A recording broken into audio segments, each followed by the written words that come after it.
नमस्कार. आज आपण उन्हाळी वाळवणातील अगदी हलकी फुलकी घरातल्याच आणि अगदी कमी साहित्यामध्ये तयार होणारी आणि चवीला भन्नाट अशी ज्वारीच्या खिशीच्या पापडांची रेसिपी बनवणार आहोत. आणि व्हिडिओ शेवटपर्यंत बघितला म्हणजे रेसिपी करायला देखील अगदी सोपी आहे हे आपल्या लक्षात येईल. तर चला मग ही रेसिपी कशी बनवायची ते आता आपण बघू. तर ज्वारीची खिशीचे पापड बनवण्यासाठी इथे 1 किलो ज्वारी घेतली मी आणि ती गाळून निवडून स्वच्छ करून घेतली आणि 3 ते 4 पाण्याने स्वच्छ धुवून घेतली. आता धुतलेल्या ज्वारीमध्ये आपण भरपूर पाणी घालू आणि 3 ते 4 दिवस ही ज्वारी आपण भिजत ठेवू. तर बघा असं भरपूर पाणी घालायचं आणि आता त्यावर झाकण ठेवून 3-4 दिवस ही ज्वारी आपण अशीच भिजत ठेवू. भिजवल्यामुळे पापड छान येतात आणि चवीलाही अगदी छान लागतात. आता चौथ्या दिवशी ज्वारीतलं पहिलं पाणी मी काढून टाकले आणि 3-4 पाण्याने ज्वारी स्वच्छ धुवून घेतली. त्यानंतर टोपलीवरती एक स्वच्छ कपडा घातलाय आणि धुतलेली ज्वारी आपण त्यात काढून घेऊ. बघा ज्वारी अगदी छान भिजली आणि पांढरी स्वच्छ दिसते.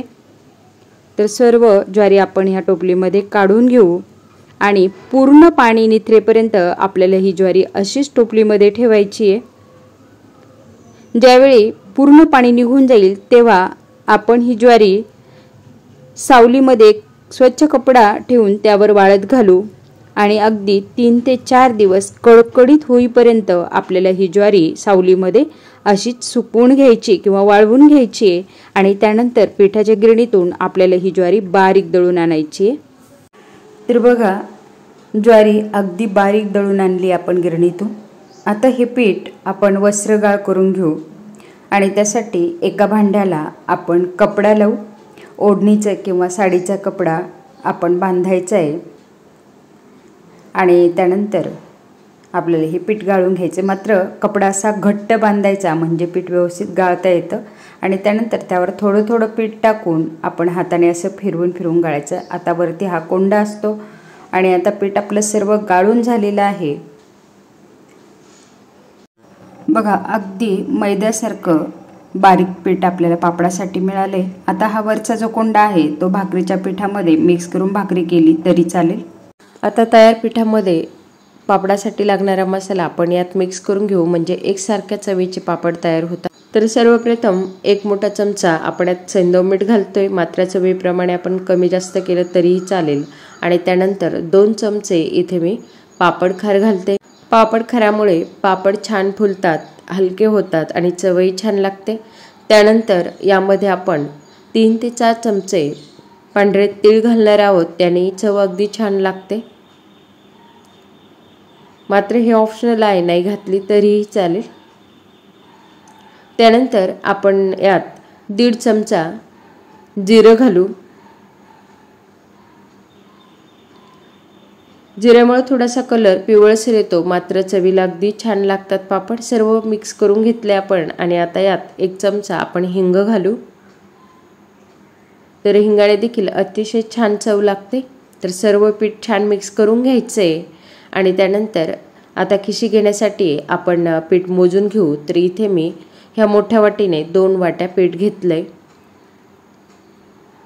म्हणजे साधारण अर्धा किलो हे पीठ झालंय. त्यानंतर जाड बुडाचं पितळी पातेलं घेऊन गॅसवरती ठेवलंय आणि त्यात आता 2 वाटी पिठासाठी आपण इथे सेम वाटीने 2.5 वाटी पाणी घेणार आहोत.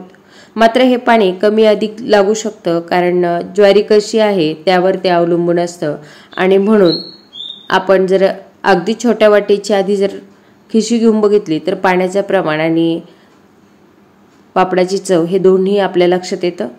आता आपण यात अगदी अर्धा चमचा आवडीप्रमाणे तेल किंवा तूप टाकून घ्यायचे आणि झाकण ठेवून छान उकळी आणून घ्यायची. बघा पाण्याला उकळी आले आणि आता आपण ही उकळी मोडून घेतली. गॅसची फ्लेम आपण लो करून घेतली आहे म्हणजे पीठ टाकल्यानंतर त्यात गाठी होणार नाही किंवा खाली करपल्या जाणार नाही. तर आता आपण सर्व पीठ हे घालून घेणार आहोत. साधारण अर्धा किलो पिठाची ही खिशी तयार होत आहे. पीठ घालून घेतल्यानंतर हे पीठ अगदी छान तळापासून घेरत राहायचे किंवा फिरवत राहायचे बेलनं म्हणजे पिठाच्या गाठी होणार नाही किंवा खाली करपणार नाही आणि सर्व पीठ घेरल्या जाईल, कोरडं पीठ कुठेही राहणार नाही याची काळजी घ्यायची आणि असं एकसारखं हे बेलणं फिरवत राहायचे। पीठ शिजलं हे कशावरून ओळखायचं तर ओला हात करून आपण पिठाला लावायचं आहे। जेव्हा पीठ आपल्या हाताला चिकटणार नाही तेव्हा ते शिजलेलं आहे असं समजायचं। सर्व बाजूंनी आत बाहेर अशा पद्धतीने हे पीठ घेरून घ्यायचे। आता पाण्याचा ओला हात करून बेलण्याचं पीठ काढून घेऊ किंवा चमच्याने काढलं तरीही चालेल। त्यानंतर ओला हात करून सर्व पीठ एकसारखं करून घ्यायचे आणि त्यावर एक स्वच्छ कपडा ओला करून त्यावर घडी घालून घ्यायची। मात्र कपडा कॉटनचा किंवा होजेरेचा पाहिजे। आणि आता झाकण ठेवू 5 मिनिट आपण लो फ्लेमवरती वाफ देऊन घेतली आहे। त्यानंतर कपडा काढून थंड पाण्यात घातलाय आणि पुन्हा एकदा बेलण्याने हे पीठ छान घेरून घ्यायचे। बघा थोडंसं आता हे पीठ घट्ट झालंय, मात्र आपण छान त्याला सर्व बाजूंनी घेरून घ्यायचे आणि पुन्हा पाण्याचा ओला हात करून बेलण्याचं पीठ काढून घ्यायचे आणि पीठ एकसारखं करून घ्यायचे। आता थंड पाण्यात टाकलेला कपडा स्पिन करून घेतला आणि पुन्हा घडी करून ठेवलाय, त्यावर झाकण ठेवले आणि 2 ते 3 मिनिट आपण पुन्हा या पिठाला वाफ देऊन घेतली। त्यानंतर पीठ देखील पुन्हा एकदा आपल्याला घेरून घ्यायचे आणि बेलणं काढल्यानंतर बघा त्याला तार दिसते पिठाची, म्हणजे आपलं हे पीठ अगदी छान शिजलेलं आहे। त्यानंतर एका कॅरी बॅगला तेल किंवा तूप लावून घ्यायचे, अगदी थोडंसं लावायचे।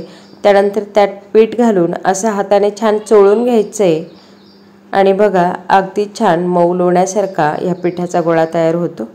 त्यानंतर पुरी यंत्रावरती किंवा पोळपाटावरती प्लास्टिकचे 2 कागद घेऊन त्याला थोडासा तुपाचा हात लावून घ्यायचा आहे आणि आपल्याला पापड किती मोठा करायचा त्यानुसार आपण पिठाचा गोळा घेऊन असे छान पापड तयार करून घ्यायचे आणि प्लास्टिकच्या कागदावरती वाळत घालायचे।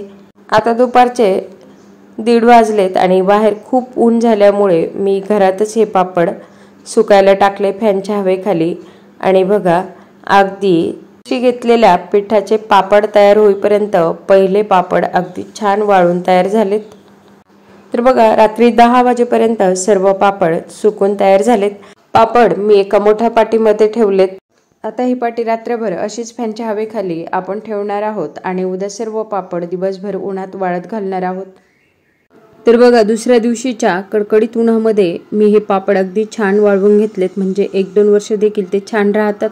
आता आपण पापड तळून बघतोय, तर बघा तेलात टाकताच हे पापड अगदी छान फुलतात आणि रंग देखील छान येतो। शिवाय अजिबात हे पापड तेलकट होत नाही आणि अतिशय हलके फुलके होतात, शिवाय अतिशय चवदार होतात।